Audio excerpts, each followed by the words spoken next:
نے اس کتاب کے لکھنے کا مقصد اور لکھنے کی وجہ بیان کی ہے۔ قبل اس کے کہ اب اس کتاب کے لکھنے کی وجہ بیان کی جائے، اس سے پہلے ذرا سی اس کتاب کے تعلق سے اور اس کتاب کے مصنف جو اپنے وقت کے ایک عظیم محدث اور عظیم فقیہ تھے، ان کے بارے میں چند باتیں سماعت کریں، تاکہ جو کتاب ہم پڑھنے جا رہے ہیں، جس کتاب کا سبق لینے کے لیے جمع ہوئے ہیں، وہ کتاب کیسی ہے، اس کا مقام و مرتبہ احناف علماء احناف کے نزدیک اور دیگر تمام ائمہ کے نزدیک اس کا مقام و مرتبہ کیا ہے، اور صاحب کتاب کا مقام و مرتبہ کیا ہے، یہ سمجھ میں آ جائے۔ کیونکہ جب بھی ہم کوئی بھی چیز مارکیٹ یا دکان سے خریدنے جاتے ہیں تو اس چیز اور اہمیت، اس چیز کی اہمیت اور اس کی عظمت ہمیں اس وقت تک صحیح طور پر سمجھ میں نہیں آتی جب تک کہ اس کمپنی یعنی اس سامان کے بنانے والی کمپنی کے بارے میں نہ معلوم ہو جائے، اور اس کمپنی کی مقبولیت کے بارے میں جب تک نہ معلوم ہو جائے، تب تک ڈاؤٹ رہتا ہے کہ ہم نے جو چیز لی ہے وہ صحیح ہے یا نہیں ہے۔ لیکن اگر یہ معلوم ہو جائے کہ یہ اپنے وقت کی یا موجودہ وقت کی سب سے بھروسے مند کمپنی کا بنایا ہوا سامان ہے، تو پھر اطمینان ہو جاتا ہے۔ تو یہ جب عام سامان کے معاملے میں، عام چیزوں کے معاملے میں جب یہ معاملہ ہے، تو ہم جب جہاں سے دین حاصل کر رہے ہیں اور جن سے دین لے رہے ہیں، یقیناً ان کے بارے میں بھی تحقیق کرنا، چھان بین کرنا، جاننا ہمارے لیے لازم اور ضروری ہے۔ جب بھی ہم کسی سے دین حاصل کریں تو پہلے ان کے بارے میں جانیں کہ ہم دین لے رہے ہیں تو کن سے لے رہے ہیں، اور اگر کسی کتاب سے لے رہے ہیں تو وہ کتاب کس معیار کی ہے، ہمارے عقائد سے متعلق ہے یا ہمارے عقائد کے خلاف ان کے مصنف ہے یا وہ کتاب خلاف ہے۔ ان چیزوں پر توجہ دینا اور غور کرنا سب سے پہلے ہماری ذمہ داری ہوتی ہے۔ ظاہر ہے کہ افتاء میں اور آپ کے اس درس میں یہ کتاب پڑھائی جا رہی ہے تو یقیناً یہ قابل اعتماد ہے، اس میں تو کوئی دو رائے نہیں ہے۔ لیکن چونکہ ان کی اس کتاب کی اور صاحب کتاب کی عظمت کو جاننے کے بعد اس کتاب کی طرف جو لگاؤ اور تعلق ہے اس میں اور اضافہ ہوگا، اور جو ہمارا علم حاصل کرنے کا جو میلان ہے وہ خصوصیت کے ساتھ صاحب کتاب کی عظمت اور کتاب کی عظمت کو جاننے کے بعد اور زیادہ بڑھ جائے گا۔ تو یہ کتاب شرح معانی الاثار، جس کا نام، پورا نام شرح معانی الاثار ہی ہے، اور عام طور پہ طحاوی شریف کے نام سے بھی اسے جانا جاتا ہے، لیکن کتاب کا اصل نام شرح معانی الاثار ہے۔ یہ کتاب علم فقہ اور علم حدیث دونوں کا جامع ہے، حدیث اور فقہ، لیکن یہ حدیث اور فقہ دونوں کے ساتھ ساتھ خصوصیت کے ساتھ یہ کتاب فقہ حنفی کی تمام مسائل اور ان کے دلائل کے لیے سب سے اہم اور سب سے بڑی کتاب ہے، اس حیثیت سے کہ یہ اس میں حدیث بھی ہے اور حدیث کے ساتھ ساتھ فقہی مسائل بھی ہیں، اور وہ بھی فقہی مسائل عام مسائل نہیں، بلکہ وہ تمام مسائل جن مسائل میں ہمارا دیگر ائمہ سے جو اختلافات ہے، ان اختلافات کو ثابت کرنے کے لیے سب سے اہم اور سب سے بڑی کتاب ہے، جس کا نام شرح معانی الاثار ہے۔ جی اس کتاب کا جو انداز ہوگا، اس میں صاحب کتاب امام طحاوی نے پہلے حدیث ذکر کی، شروع میں ہر باب کے شروع میں 1 2 3 حدیث ذکر کرتے ہیں، اور حدیث ذکر کرنے کے بعد اس حدیث سے کن کے مسائل اور کس ائمہ کے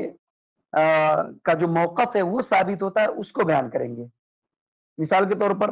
ایک حدیث ذکر کر دی طہارت، کتاب الطہارت میں دیکھ لیں تو کوئی حدیث ذکر کی اور اس حدیث سے مثال کے طور پہ امام مالک کا مسلک ثابت ہو رہا ہے، یا امام شافعی کا ثابت ہو رہا ہے، یا امام احمد بن حنبل کا مسلک ثابت ہو رہا ہے، تو اس کو بیان کریں گے کہ اس حدیث سے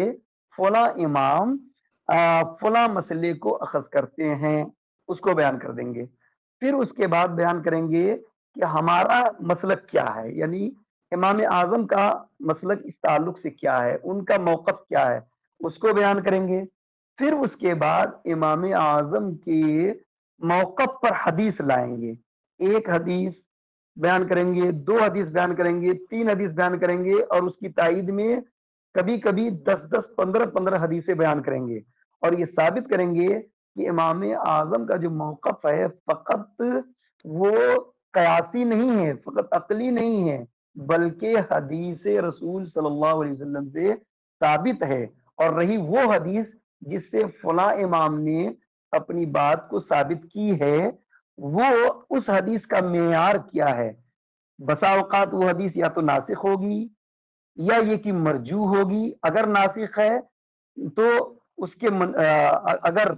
امام اعظم کا جو موقف ہے اس پر جو حدیث پیش کی گئی وہ ناسخ ہے تو پہلے والے امام کی جو حدیث ہے وہ منسوخ ہوگی، تو اس کے منسوخ ہونے کو ثابت کریں گے۔ اور اگر جو دیگر ائمہ نے حدیث پیش کی وہ حدیث اگر مرجو ہے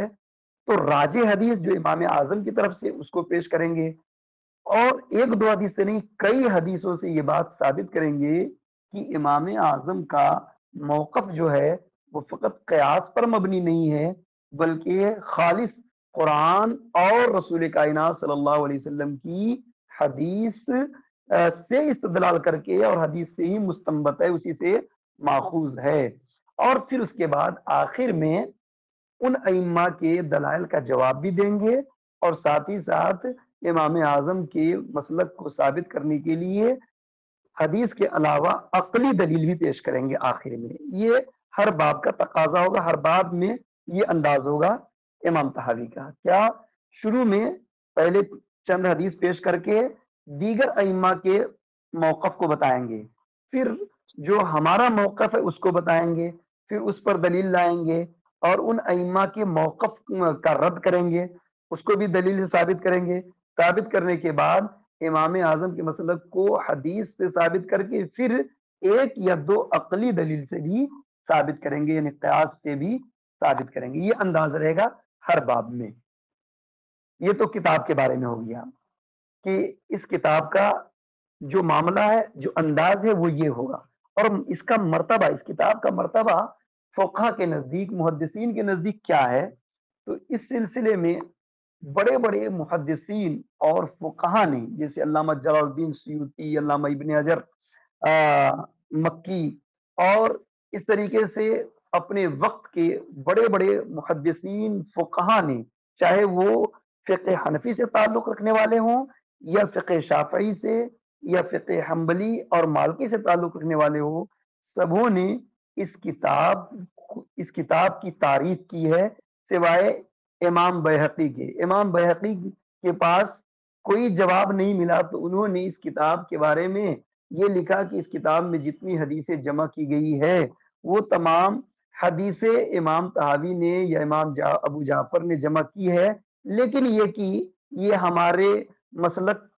سے موافق نہیں ہے، اتنا کہہ کے وہ گزر گئے، لیکن انہوں نے جواب نہیں دیا۔ حالانکہ ان کے علاوہ دیگر بڑے بڑے محدثین فقہا نے اس کتاب کی تعریف کی ہے، اور یہ کہا ہے کہ صاحب کتاب امام طحاوی نے اس کتاب کے اندر فقط حدیث نہیں بلکہ مسائل کو بھی، اور مسائل کا جو استدلال، انوکھا استدلال ہے، اس استدلال کے پیش نظر فقہ حنفی کو جس انداز میں انہوں نے اس میں ثابت کیا ہے، اس طریقے سے کسی دوسری کتاب میں فقہ حنفی کو ثابت نہیں کیا گیا ہے۔ یہ ہے مقام و مرتبہ اس کتاب کا۔ جی اب رہی بات کہ جب کتاب کا یہ معاملہ ہے تو صاحب کتاب یعنی حضرت امام ابو جعفر احمد بن محمد بن سلامہ طحاوی، ان کا مقام و مرتبہ محدثین اور فقہا کے درمیان ان کا مقام و مرتبہ کیا ہے، اس چیز کو بھی جاننا ضروری ہے۔ تو حضرت امام ابو جعفر صحابی جو ہیں، یہ اس دور کے مصنف ہیں، اس دور کے محدث ہیں، اس دور کے فقیہ ہیں، جس دور میں ایک طرف آ، ابھی امام بخاری امام مسلم کا زمانہ گزرا تھا کہ اسی درمیان میں امام احمد ابن حنبل یا امام مالک اور اسی طریقے سے بڑے بڑے فقہ اور محدثین جو جس دور میں اپنی اپنی کتابیں لکھ رہے تھے، اپنے اپنے مسائل پر استنباط کر رہے تھے، اسی زمانے کے بزرگ اور اسی زمانے کے مصنف ہیں حضرت امام ابو جعفر احمد بن محمد طحاوی۔ آپ نے کتاب کے سر ورق پر ہی دیکھا ہوگا کہ ان کی سن پیدائش اور سن وفات کو ذکر کیا گیا ہے۔ سن پیدائش ان کی ہے 239 ہجری، 239۔ آپ کو معلوم ہے حضرت امام اعظم کی ولادت ہوئی 80 ہجری میں، آپ سب بخوبی واقف ہوں گے اس سے۔ 80 ہجری میں حضرت امام اعظم کی ولادت ہوئی اور 150 ہجری میں حضرت امام اعظم رضی اللہ تعالی عنہ کی وفات ہوئی ہے۔ اس وقت تک نہ تو امام بخاری تھے، نہ امام مسلم تھے، نہ امام ترمذی تھے، یعنی سایہ ستہ کے کوئی بھی امام کی ولادت بھی نہیں ہوئی تھی جس وقت حضرت امام اعظم پردہ فرما گئے، اس وقت تک بھی۔ تو 239 اور 321، 239 ہجری میں امام طحاوی کی ولادت ہوتی ہے اور 239 سے کچھ ہی پہلے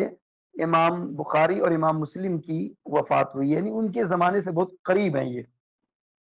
تو 239 میں ان کی ولادت ہے اور 321 ہجری میں ان کی وفات ہے، یعنی یہ تیسری صدی ہجری میں ان کی ولادت ہوئی اور چوتھی صدی ہجری کے شروعات میں ہی،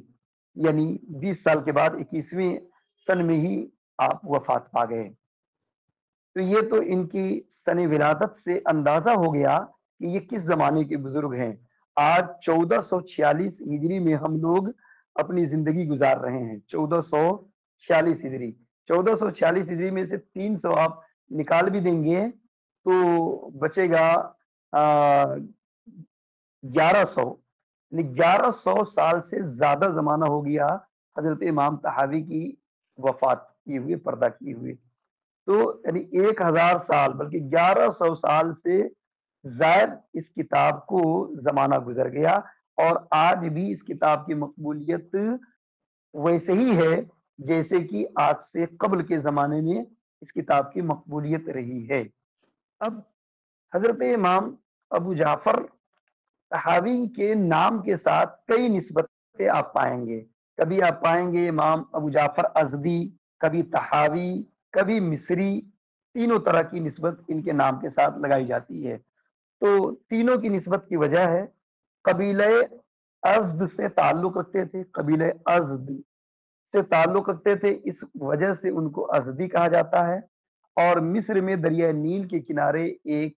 بستی، ایک گاؤں کا نام طحا ہے، اس کی وجہ سے آپ کو طحاوی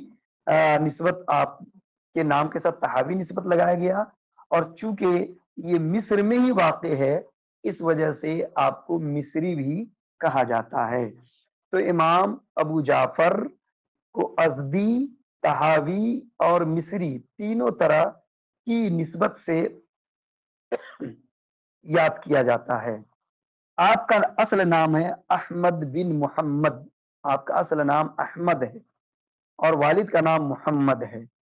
اور آپ کی کنیت ابو جعفر ہے۔ تو ابو جعفر سے اور طحاوی سے، اسی دو سے مشہور ہیں آپ، امام طحاوی ڈائریکٹ کہے جاتے ہیں یا امام ابو جعفر طحاوی کہے جاتے ہیں۔ تو آپ کی جو کنیت ہے اور آپ کے گاؤں کی طرف جو نسبت ہے طحاوی، اسی نسبت سے آپ زیادہ مشہور ہیں، اور علماء اور فقہ کے درمیان اسی نسبت کے ساتھ اور کنیت کے ساتھ آپ مشہور و معروف ہیں۔ اصل نام احمد بن محمد بن سلامہ بن سلمہ بن عبد الملک الازدی ہے۔ آپ کی ولادت ہوئی، بچپنا گزرا، بچپنے کے بعد جب آپ تعلیم حاصل کرنے کے لیے گئے تو سب سے پہلے آپ اپنے ماموں کے پاس گئے جو فقہ شافعی کے بہت بڑے عالم دین تھے۔ اپنے وقت کے بڑے عالم دین تھے فقہ شافعی کے. شافعی مسلک ان سے سیکھتے رہے اور ایک وقت ان سے اختلاف ہو گیا. اس سلسلے میں دو روایتیں ہیں. ایک روایت تو یہ ہے کہ ان سے تعلیم حاصل کی لیکن آپ کو فقہ شافعی سے تسلی نہیں ہوئی، تشفی نہیں ہوئی، تو آپ نے ڈائریکٹ فقہ شافعی کو چھوڑ کر کے فقہ حنفی کی طرف رجوع کر لیا اور حنفیت کو آپ نے قبول کر لیا، یعنی حنفی ہو گئے. پہلے شافعی تھے، بعد میں حنفی ہو گئے. ایک روایت. دوسری روایت اس سلسلے میں یہ ہے کہ آپ اپنے ماموں کے پاس تعلیم حاصل کر رہے تھے کہ درمیان تعلیم ایک مسئلہ آیا. مسئلہ یہ آیا کہ اگر کسی حاملہ عورت کا انتقال ہو جائے اور اس کے پیٹ میں اس کا بچہ زندہ ہو تو کیا حکم ہے؟ کیا اس بچے کو پیٹ چاک کر کے نکالا جائے گا یا نہیں نکالا جائے گا؟ تو آپ کے ماموں نے کہا کہ نہیں نکالا جائے گا اور اس عورت کے ساتھ ساتھ اسی حالت میں اس بچے کو بھی دفن کر دیا جائے گا، نہیں نکالا جائے گا. تو حضرت امام ابو جعفر طحاوی ناراض ہو گئے اور انہوں نے کہا کہ اگر مسئلہ یہ ہے تب تو میں فقہ شافعی کو چھوڑ رہا ہوں. فقہ شافعی کو میں چھوڑ رہا ہوں اس وجہ سے کہ اگر یہ مسئلہ ہے تو اس مسئلے کے اعتبار سے تو میں دنیا میں آتا ہی نہیں. وجہ کیا ہے؟ پہلے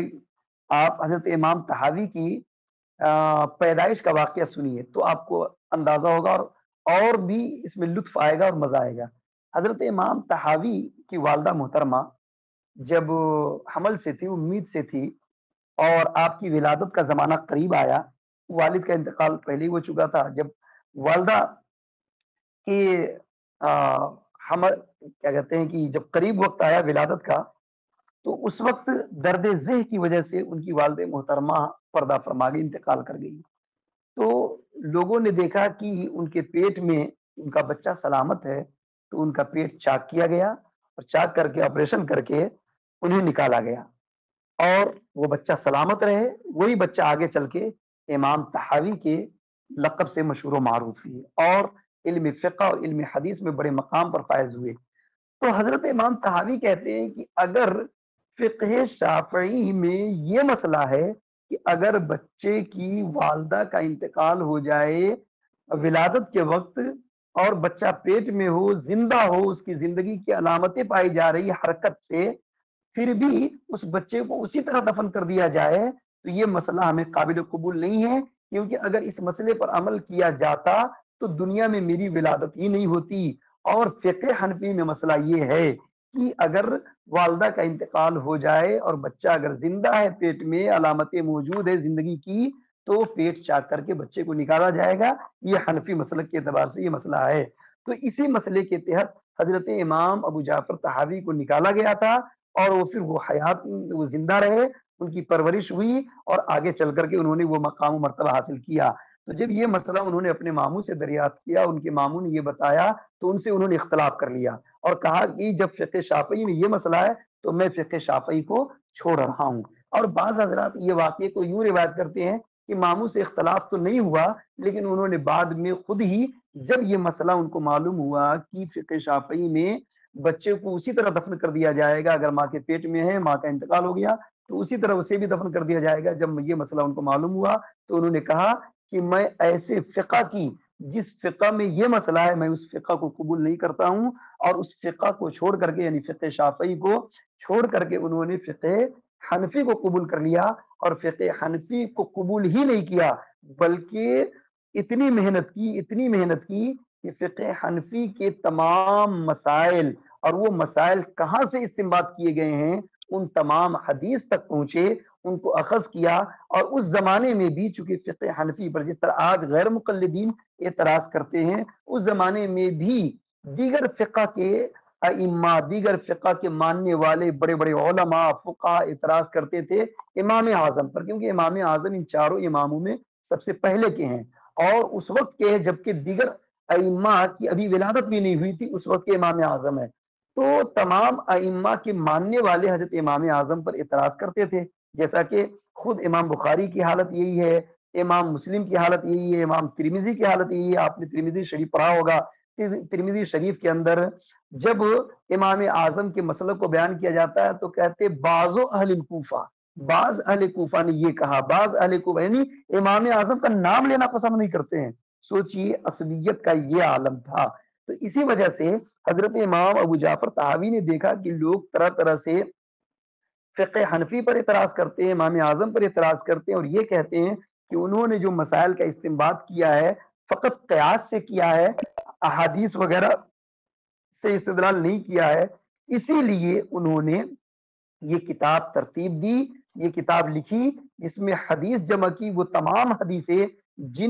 جس حدیث سے مسائل اخذ ہونے میں ائمہ کا اختلاف ہے، ان تمام اختلافی احادیث سے ریلیٹڈ حدیث کو جمع کی، اور حدیث کو جمع کرنے کے بعد ان ائمہ کا مسلک بیان کیا، پھر احناف کا مسلک بیان کیا، احناف کی تائید میں حدیثیں پیش کی، عقلی دلیلیں پیش کی، اور جو ان ائمہ کے لیے جو دلیلیں تھی، یعنی حدیث جس میں کمزوری تھی، جو مرجوح حدیثیں تھی یا منسوخ حدیثیں تھی، ان کا منسوخ ہونے کو بتایا، ان کے مرجوح ہونے کو بتایا، اور ان کی کمی کو بتایا کہ آخر کہاں کہاں کمی ہے. اور امام اعظم نے جو استدلال کیا ہے ان میں ہر طرح سے وہ کامل ہے، ہر طرح سے درست ہے، کہیں سے بھی ایسا نہیں ہے کہ انہوں نے حدیث کو چھوڑ کر کے فقط قیاس کے مطابق عمل کیا ہو، ایسا نہیں ہے. اس چیز کو انہوں نے باضابطہ طور پر اس کتاب کے اندر ثابت کیا ہے. جی بات حضرت، سمجھ میں آئی آپ لوگوں جی کو؟ حضرت، جی جی. تو یہ ہے امام طحاوی کا مقام مرتبہ. اب ذرا آپ میں سے کوئی حضرات یہ بتایا کہ آپ نے فضیلت یا عالمیت آپ سب نے کر لی ہے، تبھی تو افتاح میں آپ نے داخلہ لیا ہے. تو جی آپ حضرت، کے نصاب الحمدللہ. میں کسی نصاب میں، کسی کے بھی نصاب میں طحاوی شریف پڑھائی تو نہیں گئی ہے؟ نہیں حضرت. نہیں حضرت. جی ٹھیک ہے. مطلب اگر کسی کے نصاب میں پڑھائی گئی ہو تو صرف وہ بتائیں کہ ہاں فلاں جگہ ہمارے نصاب میں پڑھائی گئی ہے، کیونکہ جامعہ اشرفیہ مبارک پور میں فضیلت میں پڑھائی جاتی ہے، اور ہم لوگوں نے فضیلت میں جامعہ اشرفیہ مبارک پور میں ہم لوگوں نے پڑھا ہے فضیلت کے ساتھ. لیکن اکثر جگہوں پر افتاح کے نصاب میں یہ داخل ہے. اور اگر پڑھائی بھی گئی ہو پھر بھی ایک مفتی کے لیے اس کتاب کا مطالعہ ہر جہت سے ضروری اور لازم ہے. سمجھ رہے ہیں؟ جی حضرت. جی. اس لیے اس کتاب کو آپ کئی جہت سے توجہ دے کر کے پڑھیں گے. ایک تو یہ ہے کہ غیر مقلدین کے اعتراضات بہت ہوتے ہیں. سب سے پہلے اس چیز کو لے کر کے کہ امام اعظم معاذ اللہ وہ کہتے کہ قیاس تھے، ان کو حدیثیں یاد نہیں تھی، یا ان کی فقہ، ان کے جو مسائل ہیں وہ حدیث سے مستنبط نہیں ہیں، یہ اعتراض کرتے ہیں. تو اس کا جواب آپ کو اس میں مل جائے گا، کیونکہ تمام مسائل کو حدیث سے استنباط کیا گیا ہے اور تمام کی دلیلیں حدیث کے ساتھ موجود ہے اس کتاب کے اندر. ایک چیز. دوسری چیز یہ ہے کہ جو دیگر ائمہ اربعہ یعنی چاروں ائمہ ہیں، تو ان میں سے امام شافعی، امام مالک، امام احمد ابن حنبل، ان کے ماننے والوں نے جو امام اعظم پر اعتراضات کی ہیں یا یہ کہا ہے کہ انہوں نے صرف قیاس سے مسائل مستنبط کیا ہے، ان کے لیے حدیث میں دلیل موجود نہیں ہے، تو اس کا بھی جواب آپ کو اس کتاب میں مل جائے گا. ساتھ ہی جو بخاری، مسلم، ترمذی، ابن ماجہ، نسائی، یہ جو ستہ کی کتابیں ہیں، ان میں سے اکثر کے مصنف شافعی ہیں، یا یہ کہ اگر خود وہ مستعد ہیں تو کم از کم شافعی مسلک کی طرف وہ مائل ہیں. یہی وجہ ہے کہ ان ستہ سے ڈائریکٹ فقہ حنفی کو ثابت کرنا ہر ایک کے بس کی بات نہیں ہے. اور آج جو غیر مقلدین ہمیشہ یہ کہتے ہیں کہ بخاری مسلم کی بخاری میں یہ حدیث ہے، مسلم میں یہ حدیث ہے، اور اس کے علاوہ کتاب کی حدیثوں کو وہ تسلیم نہیں کرتے ہیں اور اعتراض کرتے ہیں انہی چیزوں کو لے کر کے. تو اس کا جواب بھی آپ کو اس میں مل جائے گا کہ امام اعظم رضی اللہ تعالیٰ عنہ کا مقام و مرتبہ تو وہ ہے کہ آپ